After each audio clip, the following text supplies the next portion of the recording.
start the presentation, can you remind me how much time I have and I can adjust accordingly? You have up to a half an hour. Okay. So here's what I was thinking. I do have a, presentation, PowerPoint presentation. I'll base my presentation on that, and I'll probably spend around 10-12 minutes on it, and then go for Q&A discussions. But also, yeah, feel free to stop me anytime. You know, yeah. So let me share my screen. This is also roughly the slide that we use within ARU, Asian Refugees United, the organization that I work with currently in Harrisburg. We use this slide deck for culture navigation training with, different school districts. We use it for different nonprofits in the area, judges panel, Dauphin County Juvenile Probation Unit, Youth and Children and Youth Services, etc. So yeah, this is to give you an overview of the Nepali speaking population, especially the Bhutanese resettled Bhutanese refugees in the area that you've probably been seeing post-COVID. And before I start, I just wanted to start with a disclaimer that I am from Nepal. I speak the language, I understand the culture, but I'm not from the refugee community myself. I grew up in Nepal, which is where most of the Bhutanese refugee community lived for about 2 decades in refugee camps in eastern part of Nepal. But I personally cannot, speak for the refugee experience myself, even though I've worked with various refugee communities in different parts of the world. Yeah, and like I said, please stop me anywhere if you have any question. All right. Okay, so initially, I'm here representing Asian Refugees United, ARU, that originally started in 2016 in California. And since 2021, uh, part of the reason Aru's work also moved to Pennsylvania was there was a lot of secondary migration of Bhutanese folks, Bhutanese communities from across the United States to largely Central PA and Columbus, Ohio.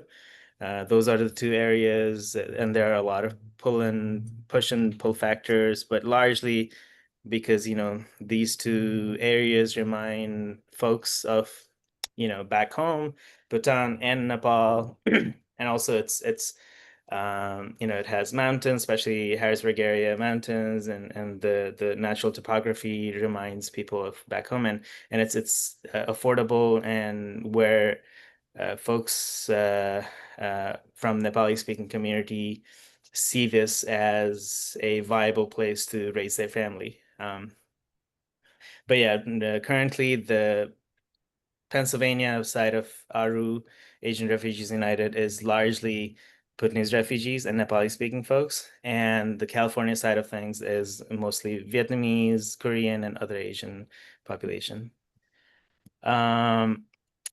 Just to give you a little bit of geography lesson.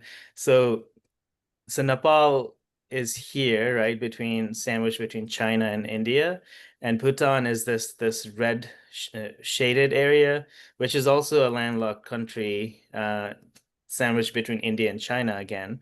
But Bhutan, here we're talking about Bhutanese refugees, right? So this is where the community originally are from, even if you go, hundreds of years ago, their ancestors came from Nepal, so they're Nepali speaking. But yeah, Bhutan and Nepal, these are the countries that we're talking about. But within Central PA, sometimes folks call themselves Bhutanese, sometimes folks call themselves Nepali interchangeably. So, for an outsider, it might be confusing at times. Just a picture of extended version of the same picture. This is the eastern part of Nepal, which is where the seven different refugee camps were situated. So this area is basically this little area of Nepal, and this is Bhutan. So this is the movement studio, a studio that we built within ARU's office as well, that we use to record various podcasts or like community announcements, etc. Today I'll briefly go over these elements, food, religion, caste, some of the gender norms, the behavior, health behavior, social status, some of the further subdivision even within the community. Yeah. And my hope is that you will stop me and at some point when you have question, if you have question. Very briefly, so food primarily, this is dal bhat tarkari. Like dal is lentils, bhat is rice, tarkari is curry. Curries can be any forms of, vegetable, meat, non-meat, all different kinds of curry, right? Uh, so we basically can eat this 3 times a day for breakfast, for lunch, for dinner, or in between snacks. We have no problem doing that. But yeah, but that's like the general food dish, but like there are variations, obviously. I'm just oversimplifying this.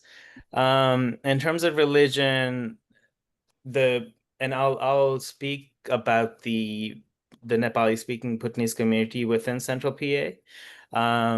The majority of the folks follow Hinduism. And there's groups of folks who follow Buddhism, Christianity, and other forms of spiritual religion that stems from parts of Nepal and Bhutan. And I can go more into those if you like at a different time. Gender roles, I think as you can imagine, it's a very patriarchal uh, community. Even several couple of generations ago, women were not sent to schools, because women, the daughters are supposed to be the ones who leave the house, the family, and go serve someone else's family. But it has drastically changed in the past couple of generations, especially after coming to the United States. If you look at by numbers, the girls within our community tend to go to college and go for, more professional degrees now than the boys, which is, a great thing. But the gender norms you can see within the families, within the community, still perpetuating. A lot of men in the household, making decisions, major decisions, and when parents or the elders have any questions, they tend to rely on the son's opinions, then daughters. It's changing again, but you know, not we're not to the ideal equal space yet. Um, the other thing I think that could be helpful to understand is a lot of Nepali folks live in multi-generational families. So under the same roof, the grandparents, parents, the kids, sometimes even their kids might be living and in the same kitchen. So I think in terms of voter registration, etc., if you convince one or two members of the family, you might be looking at, registering the whole family at that point. Or even like if you're trying to convince someone, or if you're strategic about whose opinion matters in that family, so convincing that person might also eventually be helpful in convincing the whole family. And we saw that in 2024 elections, which was when it was the first time for a lot of Bhutanese folks, not only in this country, but in their lifetime, voting for the first time in their lifetime. And we're talking about people in their 60s, 70s, etc. But yeah, the role of family, even extended family, is very important in our community. Um, there's also, like I said, the even though the community went through the experience of, forced displacement, and the intergenerational trauma, like a lot of violence was used when Bhutanese folks were kicked out of Bhutan in late 80s, early 90s. Um, so even though the community went through that experience, it's not a homogeneous community. It's divided by ethnicity, various sub-ethnicities. At this point, different religions, uh, and also caste system. You might have heard about it.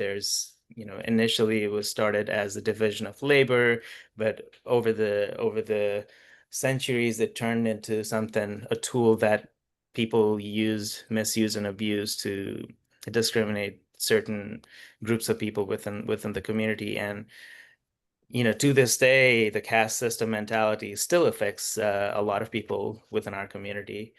Um, yeah, and it's complex. I just wanted to mention that if anyone is interested in learning more about it, I can spend hours and hours about it on a later time. But I just wanted to bring that up. And it's not just caste and ethnicity and religion, people originally speak different languages. Right now, the language that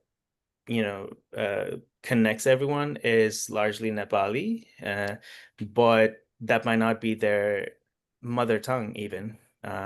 Their family primarily might be speaking something else, and Nepali might be their second, and now English might be their third. So, and with this, jumping into the language barriers, right, in terms of when we're trying to um, uh, register people to vote, or even explain how the government system works over here, how many different division of layers of governance that there are within this country. And if someone is interested in voting for a candidate or running for a position, the civic education part is so much important. Um, a very brief history of how things went from Nepal to Bhutan, back to the refugee camp, and now to the US. The I think the summary of this slide is, back in 16th, 17th century, back when the countries like Bhutan, India, Nepal, didn't really, the borders were not very finite. It was not defined back then. There was open migration of people within this corridor. Uh, and the Nepali speaking folks, their migration to current day Bhutan, it goes as early as the 16th century. And so people, Nepali speaking folks, had been living in Bhutan for generations. And around so in 1950s is when the Bhutan's government introduced one nation, one people policy. And what that basically meant was people within the country were supposed to act certain ways, supposed to wear certain ways, supposed to speak certain way. And when people did not comply to it fully, I think that's when in late 80s and early 90s is when a lot of folks were kicked out of the country. A lot of people were raped, murdered. Their villages were burnt down. But that's when late 80s, 90s were when Bhutan kicked almost more than 100,000 folks out of Bhutan. into India, and Indian government pushed all of them inside Nepal. And that's when, since then, more than 100,000 of them started living in refugee camps in Nepal. And it was not until 2008 that the resettlement process began, and United States took the big chunk of the community, almost 100,000 of them, and including Canada, different European nations, Australia and New Zealand took somewhere between 5 to 10,000 of the Bhutanese folks between 2008 and 2017. So this is the migration timeline for Nepali speaking Bhutanese within the United States, right? So a lot of these governance and voting, civic engagement is very new to the whole community. Um, and next couple of slides are just some of the pictures in the refugee camps. So this is where it was not houses per se. These were just bamboo huts largely, and these were built, where there used to be big forests, big jungles.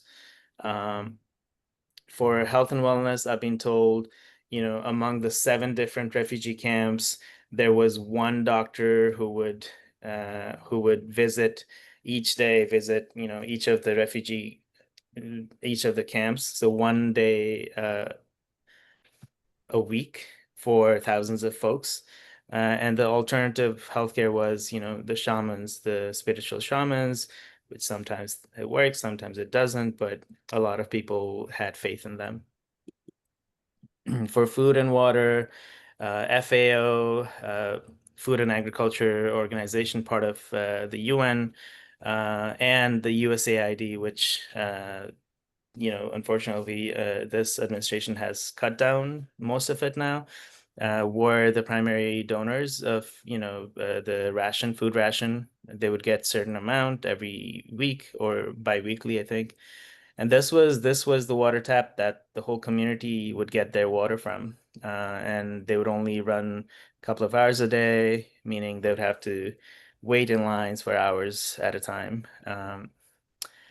For extra source of income, people used to grind big rocks into smaller pieces manually, or they would make their own fabrics.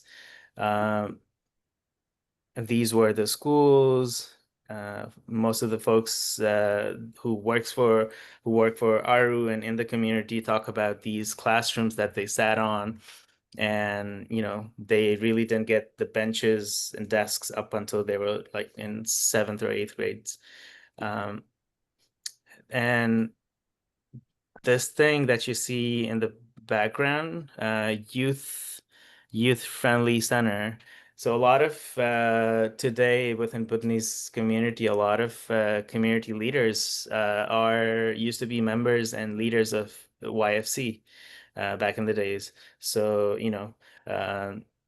this is a testament of, if you invest in young people, they will contribute to the community in different ways in the future, and that's what ARU tries to do in current day.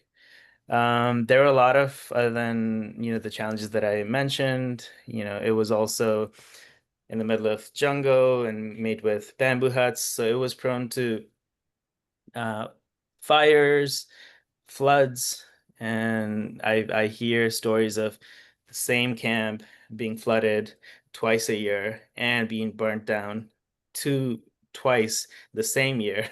On I think 2013 or 12. And Robin and Persu, our staff members, used to live there, and somehow they survived and made it all the way to Pennsylvania. But yeah, these are the numbers of the resettlement process that I mentioned. So by 2017, most of the resettlement process had ended, and these were the numbers who were, resettled to different countries around the world. So even to this day, families, to an extent, the community is divided, but the fact that United States, a lot of them, most of the refugee community ended up in United States, and it, U.S. Tends to be the home for most of the Bhutanese folks, but also post-COVID, Central PA and Columbus, Ohio have been the two areas where a lot of the folks decided to, call this home in the long term.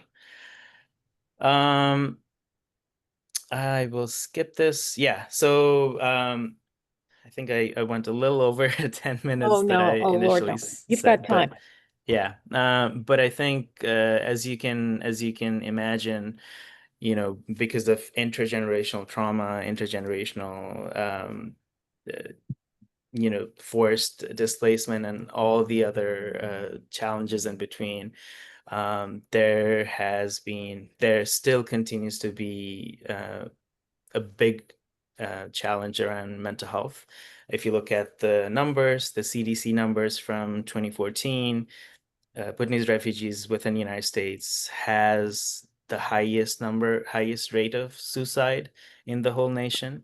But just because the community is considered too small to be called a separate demographic, the numbers get diluted within, larger Asian population. So ARU does a lot of work around mental health, education. We invest a lot in youth empowerment and education, creating opportunities for youths as well.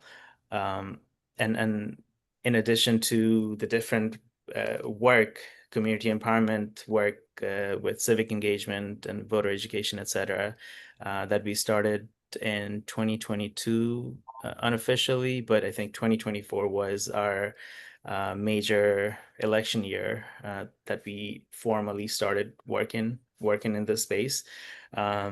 Yeah, and within this short amount of time, we've made friends with Michelle, Pat, and met some of you at different events, and yeah, we're grateful to be here to help empower the community in whatever ways we can. Yeah, I will stop there and take any question if you have. Thank you for Absolutely. listening. Thank you so very, very, very much. I learned a lot tonight. I learned a lot more. Awesome. Question. Well, I have a question about the status of the Nepalese that were taken into custody by ICE. What was the outcome of that situation? This was what, 2 months ago? Yeah, it started from March. Okay.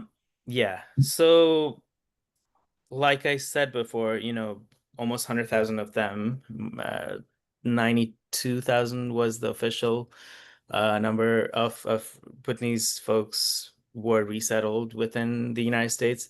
And before that, every single person went through years and years of vetting through the UNHCR, United Nations refugee. I forgot the whole what it stands for, but like the refugee agency, and a lot of background checks, medical check, everything, right? And the community was brought into I think all 48 states at that time. And when you have these many folks, yes, some of the folks will run into the law enforcement, will make some mistakes, right? So majority of all of the folks who are brought in, they don't have another country to go back to, right? But at the same time, but if some of the folks have some run-ins with the law enforcement agency, if they have any criminal record, their citizenship is paused until they have a time and space, until they serve, and their time in prison or go through the redemption.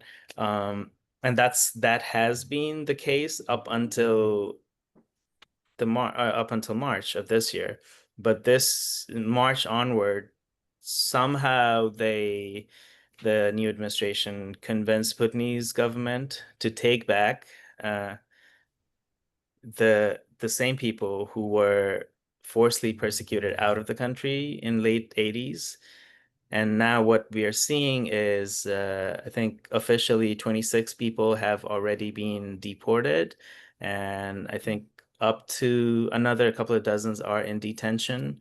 But the thing is, within 24 hours of them arriving in Bhutan, the Bhutanese government kicks them out, and a lot of them are now missing.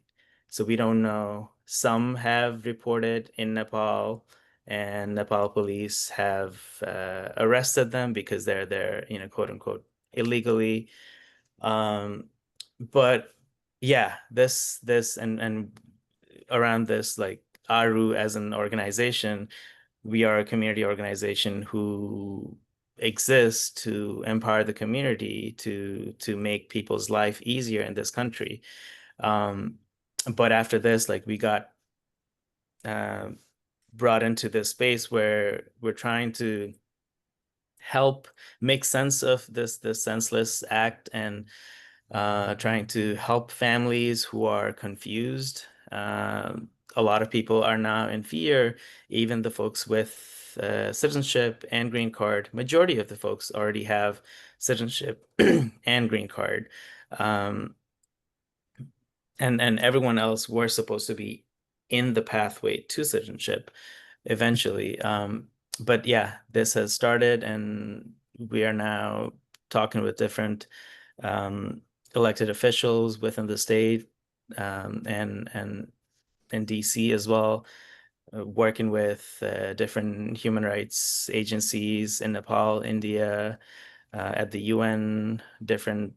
Yeah, so we just had a legal resource clinic last Saturday in Harrisburg, where we brought in lawyers who volunteered. Some of the lawyers came all the way from California, some from Philly, DC.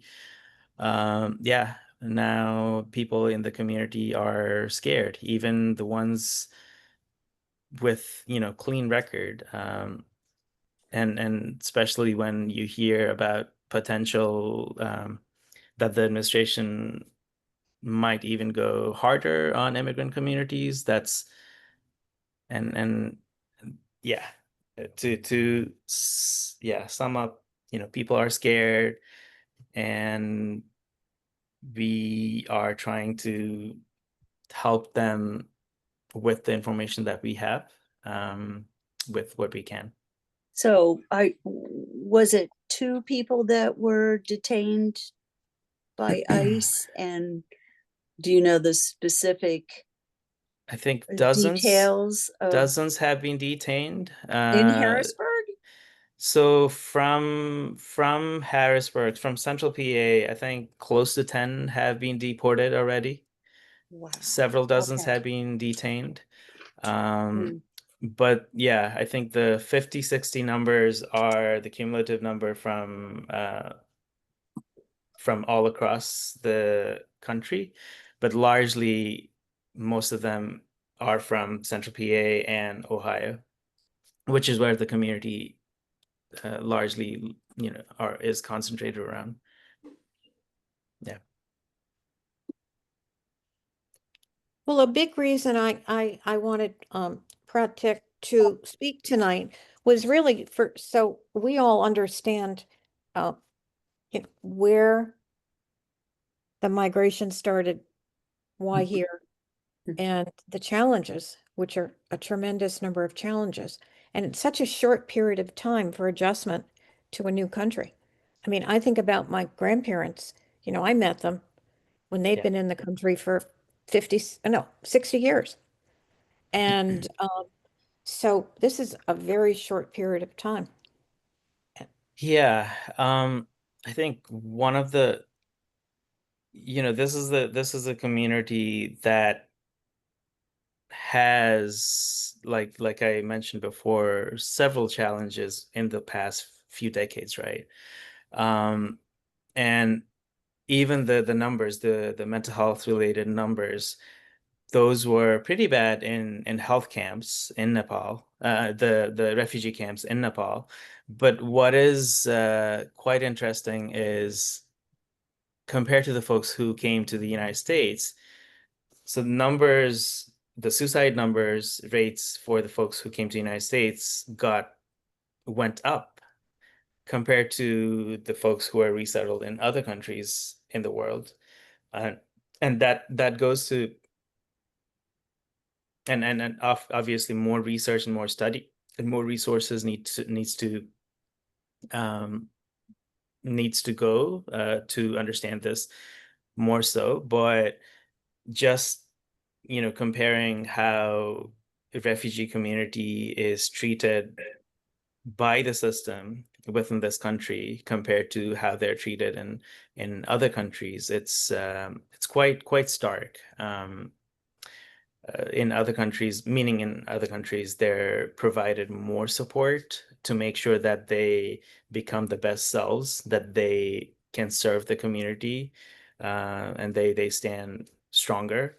Um, yeah, yeah, and I think as an organization, I think we decided that civic engagement, voter education, these things are quite important for the community to feel like they belong and they are when they're participating in these civic duties, these responsibilities. I think that's one way to empower and enrich the community, and that's why we started working in this field as well a couple years ago. Pat and I were invited with you to co-table at the Mela event Yeah. at Hack. And fortunately, ARU spoke to all the people who were interested in getting registered to vote. And then we were the people who, Pat and I, checked the voter registration forms, that everything was done correctly. And we had a few things on the table, like the QR code, but it was really ARU's event. But I was amazed at how many older people, men especially, came to register. I mean, I don't know how old Mhm. they were, but they were gray tops. And Yeah. I was so impressed with that.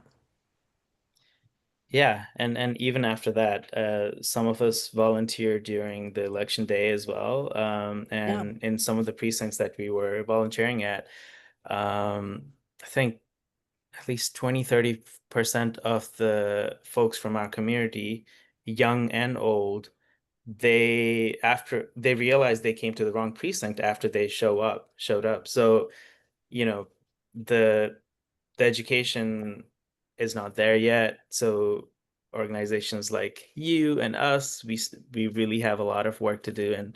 And this year we're trying to ramp up the work and go do a lot of door to door and spend some time and explaining them how to choose different candidates based on policies and how to make that right decision for them.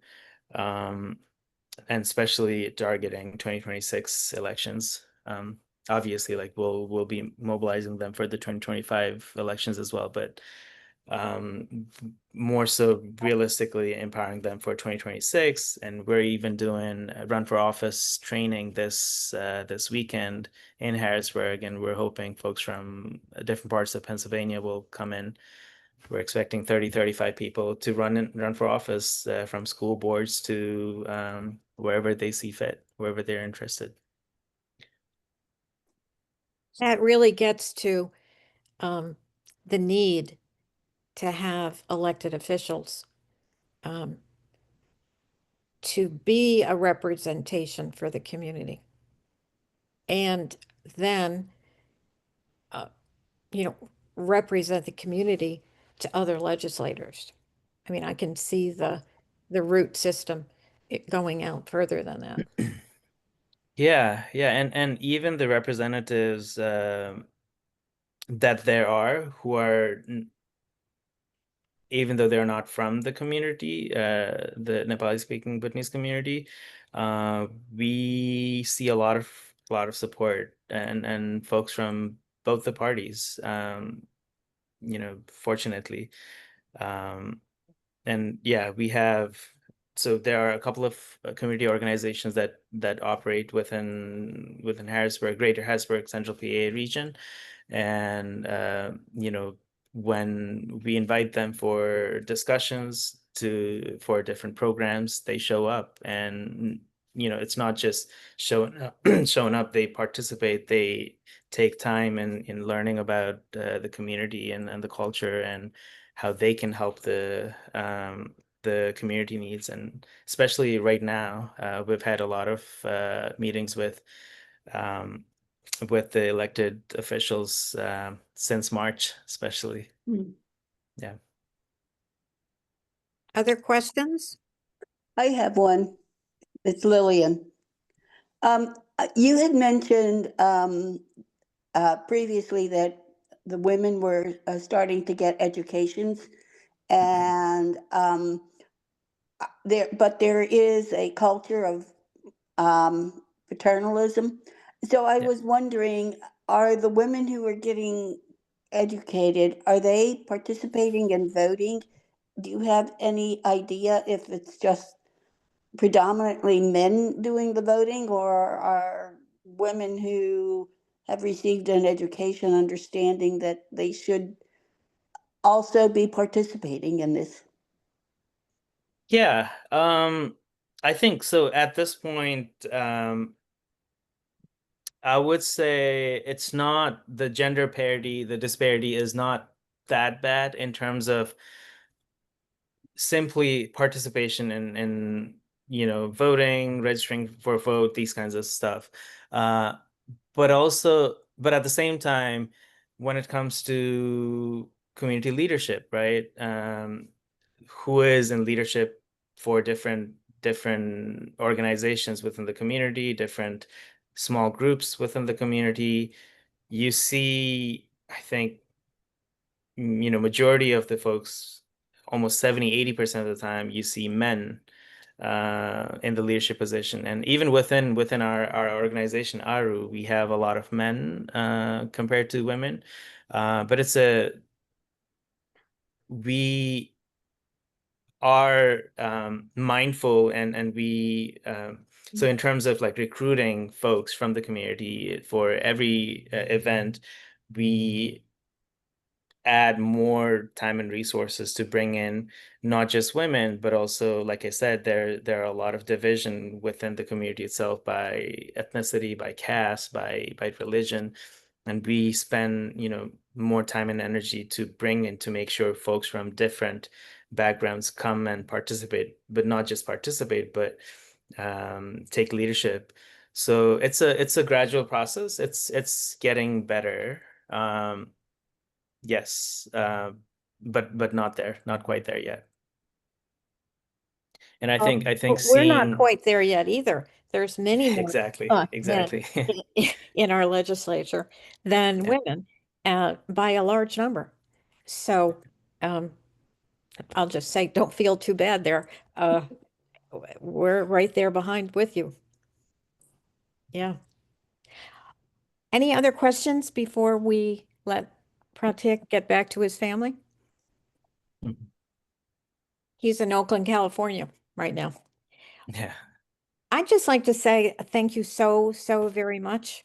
And you and I have discussed, and I've shared it with Pat and Jeanette, who are the voter services co-chairs, that we're inviting you to our events for the rest of the year. Mhm. And because we meet Nepali speaking people, and people look at us, but even at Boscov's, where we're selling Mhm. passes, places to shop, different places in the community. So we look forward to continuing the relationship. Thank you so much. Yeah. Yeah. Thank you for the invitation, and we have a lot to learn from this group, women majority group. And we have plans to design. And last time, I think in one of our meetings with Pat and Michelle, we talked about the need the need to not just like general women empowerment. The community also struggles quite a bit with domestic violence related issues, right? So yeah, we look forward to this collaboration and friendship, and for the betterment of the community. Thank you for inviting me. Thank you. Thank you. And Pratik, the other thing, Yeah. we work together as two nonprofit, nonpartisan organizations. And that's kind of the joy of understanding, you know, Yeah. registering people to vote. And Exactly. and also helps. Thank you Yeah. so much. Yeah. Thank you. Thank you. Have fun at the meeting. Oh, Thank you. Thanks for inviting me. Thank you. All right. I'm going to stop the recording, guys.